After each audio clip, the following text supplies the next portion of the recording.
Right. This is a continuation from the past video,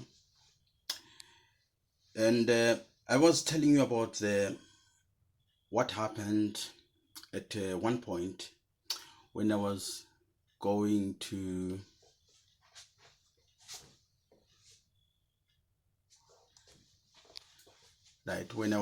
collect my son from school at some point.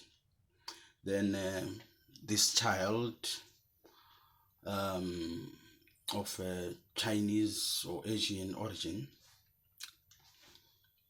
passed in front of this teacher, this all new teacher, and this child is autistic, and the teacher held him by hand and pointed at him and said, "Don't pass in front of me, okay? Do you understand? Don't pass in front of me." This was said in front of all the parents who were collecting their children there from this teacher and her class.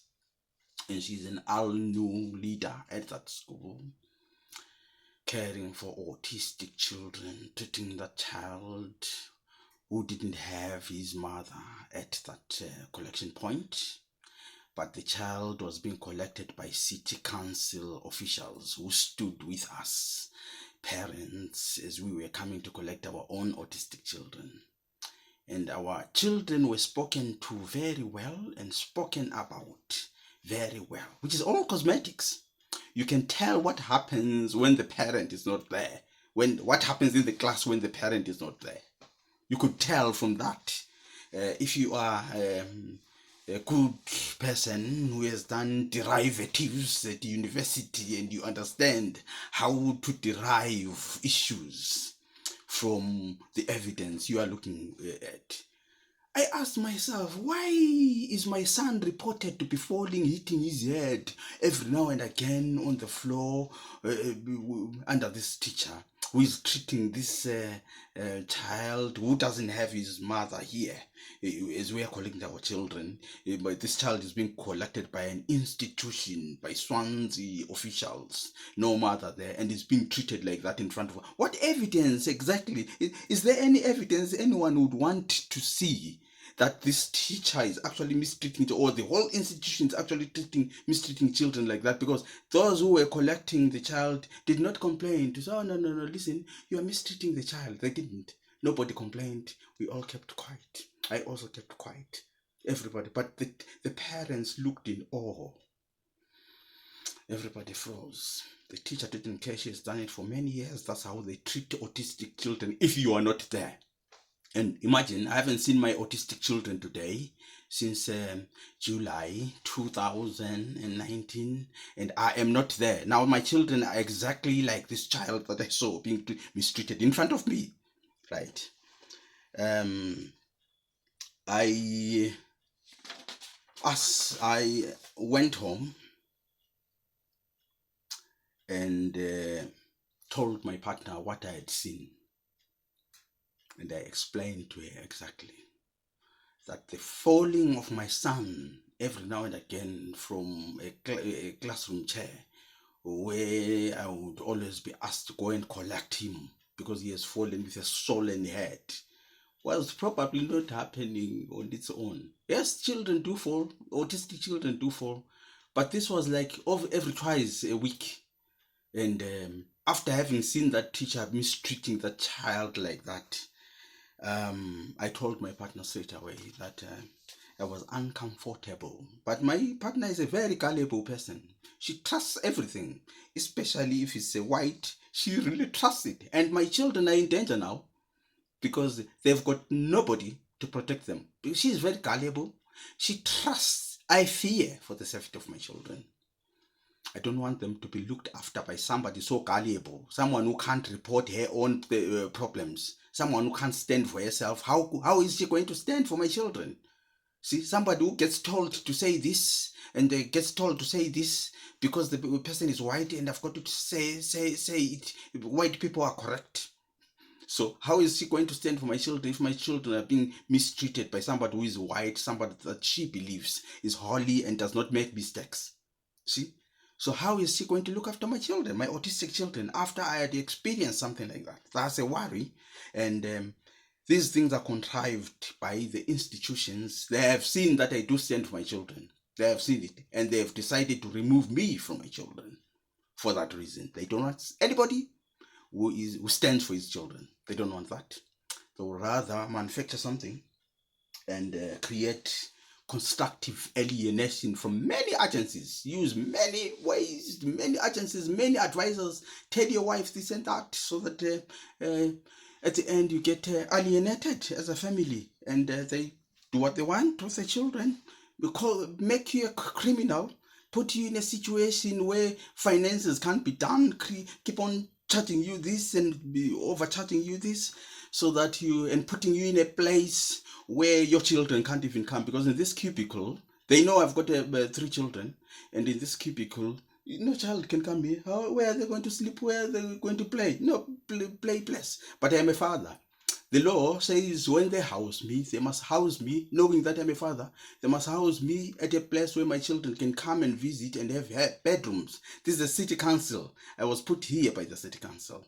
See, so it means they have agreed prior to housing me, prior to moving out. They have agreed to put me at a place where my children would never visit me and alienate me for as long as possible, because now it has been since March, April, May, June, July, August, since July, August, September, October, November, December, January, February, March. It's been 8 months now. You see, so they knew from the day they put me here, they knew that my children would not come here. They had already made, that's the alienation by an institution. It's not accidental. They knew it. They did it deliberately. These are the evidences to say they housed me in a cubicle. Being a father, known, the law says, house him at a place where the children will visit. It's a father, see? But they housed me here and labeled me as a very dangerous person. None to be approached by children, none to be approached by... That's why they actually asked her some very clear questions. She was supposed to charge me so that I spend in prison for maybe 30 years, because they were asking her how we sleep. Because this video will be looked by children, I won't say everything. They asked her how I sleep with her, whether there is any element of position forcing, imagine, mother of children. We've been to 11 years together, and she gets these people.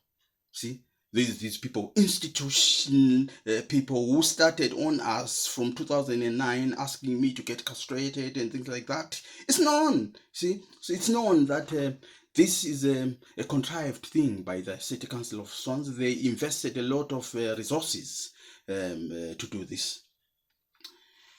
At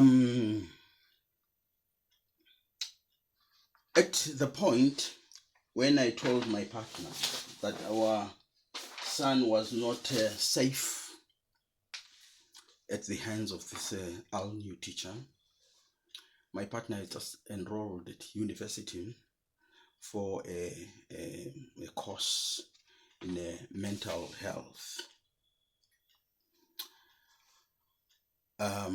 I went to a nursery to enroll our son at a private nursery. When the nursery staff came to collect my son from school from this all-new teacher, she refused to hand over my son to the nursery staff. She said that my son removes the belts of a moving car, and my son needs 2 people to restrain him in the car. I need you to pay attention to this. Pay very good attention. My son had never been into any car driven by any school staff in our knowledge. But this lady gave information to the nursery people that my son removes belts from a car when it is moving, so he's unsafe to put inside a car. And I would like to know where she saw my son doing that, because my son had never had a trip with that school. So is it because she was taking my son to some locations when we dropped my son to school? She was taking them into her car to some locations, and she found my son doing that? Or if not, how did she determine that? How did she determine that? It's a question to be asked, because this all new thing, I have got a lot of fear. Up until other parents raise their hands to say they've seen things like that, it will come to surface. But what I can tell you now is that my child had never been into any school car, and this lady claimed to the nursery people that my son removes the seat belts, the safety seat belts, when the car is moving. It is interesting to know where she got that from. She went on to tell the nursery people some very medical conditions of my child, which she wasn't supposed to, according to the law. You don't divulge to a third party the medical conditions of anybody without authorization. She went on to tell them that my child is autistic, and he's on nappies all the time. He's all the time. He can't go. He can't use the toilets and things like that, which was true. But according to the law, she's not allowed to divulge the private medical conditions to third parties without prior consent from the family. See? So she breaks these laws, and yet she's claiming to be educated in mental health, and she breaks these laws. Everything broken. That's the city council of Swansea and its agencies. There was another black boy whose parents I was not used to. But at some point, that child left school. His father was visibly very angry every time he collected his. I didn't ask him anything, because this school, to be honest, was good to me when when my girl, my first girl, attended. She did very well at that school. That's a very good school, to be honest. Except in this autism department, you see, where this all new teacher was responsible.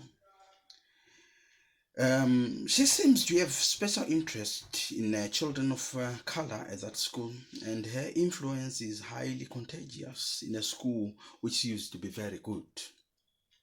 Another Eritrean parent told me to remove my autistic children and get them to a Roman Catholic school where he had moved his autistic daughter to.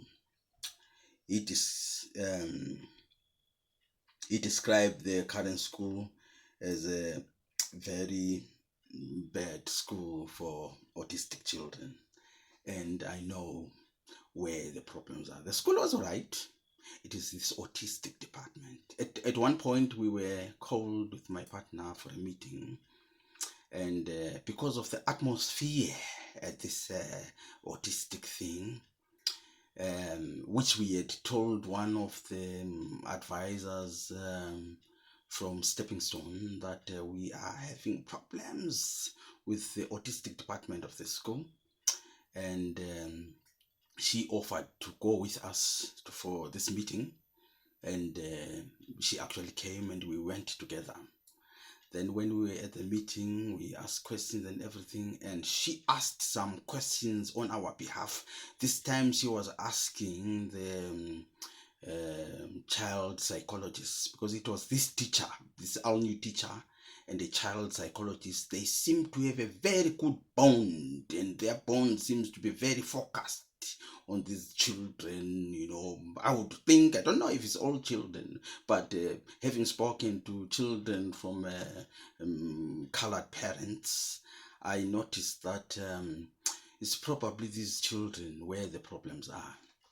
And this lady who was from Stepping Stone, who was accompanying us, asked them a question: why they write statements, a child statement, in an obfuscated manner, or in a manner which you describe as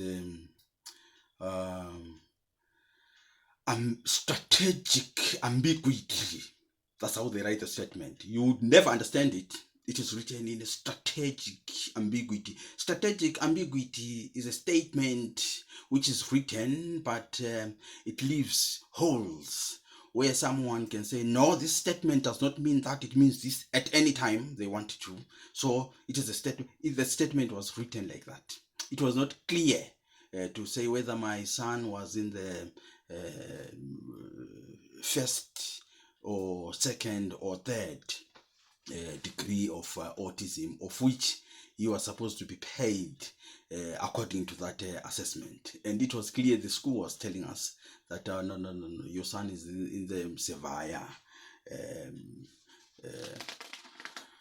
spectrum of it. To be honest, when this parent told me to move my children as he had moved his own son, as he had moved his own daughter, I had a very different vision for the school. I said, no, but this school, to be honest, it has done very well for my daughter. Very well, not very well. You actually would recommend the school.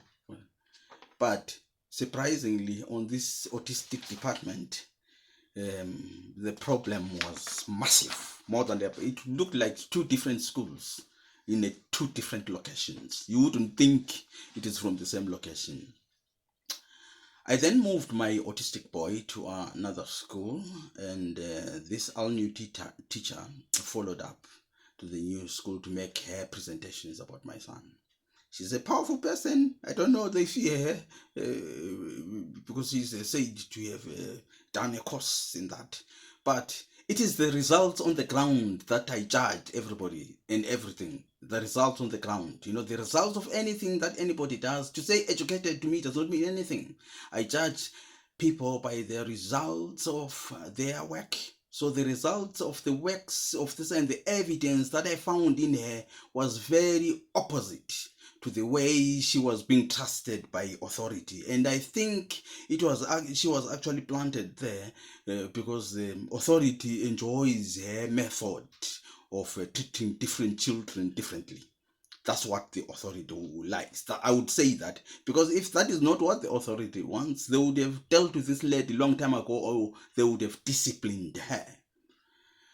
When my young autistic daughter enrolled at the school where I had removed my son, where this only teacher is, her red book went missing.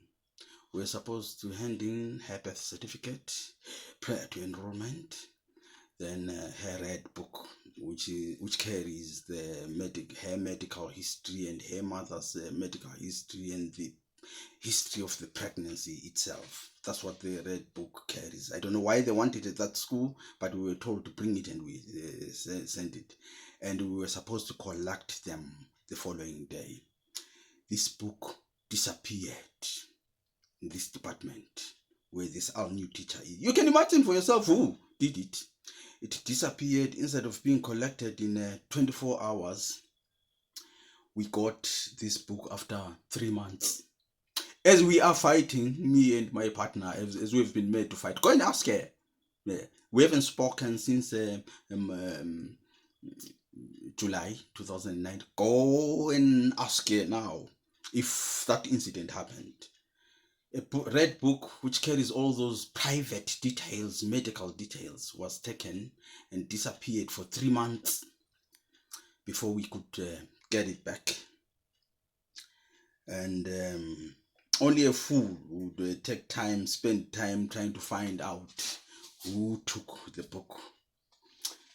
The school sent a teacher they knew we trusted so much to come and ask us questions prior to admitting our daughter, the youngest one, who was autistic. The most hilarious question that this teacher that we trusted asked was, when are you leaving Swansea? I'm trying to stress so that you understand, because that's where everything is coming from. I'm standing in this cubicle today without my children being alienated by the City Council of Swansea and these agencies and their creation and their manufacture. And everything emanates from this question: when are you leaving Swansea? It means, well, unwanted material. That's exactly what it is. When are you? I've been asked this question many times, including recently when I was under this crisis thing, when I had been cast out as a dirty thing, cast out of the family and put out in the street as a homeless thing. And I was asked this question by one of the, because they cause a problem and they send people to come and help you, put you in a very difficult condition and send people to come and help you there so that they appear as good people who are helping you. See, it's something that the government should investigate. See, get a father out of his family, remove him from children from pumped up charges which are created by the institution which is attached to Swansea Council, and then jump on to say we are now helping, and then you go on to ask the person, when are you leaving Swansea? Because this crisis, people ask me, so when are you leaving Swansea? Almost every time you go to any Swansea contracted department, they ask you, when are you leaving Swansea? How many people do they ask that question? When are you leaving Swansea? Is that a legal question? Is it legal to ask people who are settled in this country when they are leaving a city? Okay, leave the city and go where? Go to Birmingham? Is it so? Okay, am I going to be accepted in Birmingham if I'm not accepted in Swansea? Leave the Swansea and go where? To London? Am I going to be? Why am I actually being asked this question by council officials who, at the end of the day, are showing clearly that they are creating constructive alienation things and dividing family. I'm not the only one in Swansea. A lot of people, I've got friends who have been alienated from their families using the same. That's why I have to make this video, so that someone else after me who faces this will make his own, and maybe it's going to grow in such a way that all the parents who have been alienated, because after the alienation, even the mother who has been given a lot of money ends up with a problem. It's not easy to raise these autistic children alone. Not easy.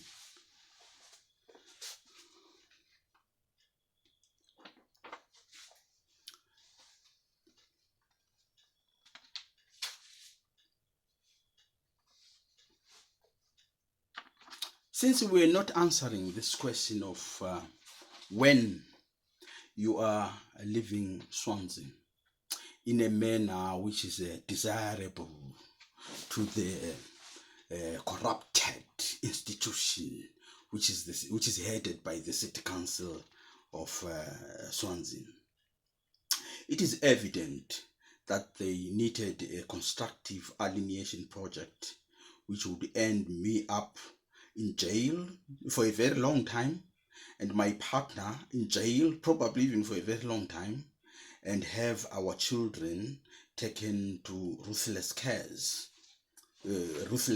systems where they will be abused, like the Chinese boy I saw being abused by an only teacher at the primary school where my son was learning.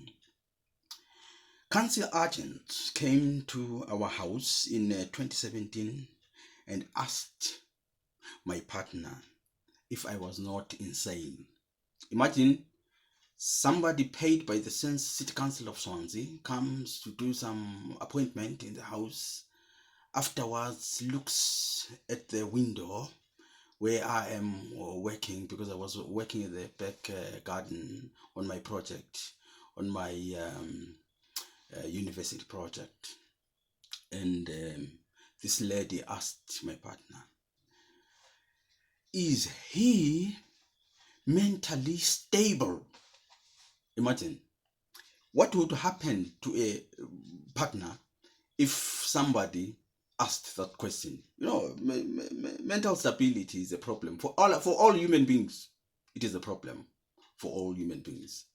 But now it was beginning, they were beginning to step in, you know, gradually putting small doses of doubt in the head of my partner, so that she would be helped out of me, and finally the family would be destroyed. At the end, she also would never see the children. She will, if it has not happened now, it will happen. She has to wait and see, because these people, unless I sue them right to the end, they will do it and they will remove her, and my children will be put in institutions, locked up in place, and somebody earning money out of them instead of me looking after my children.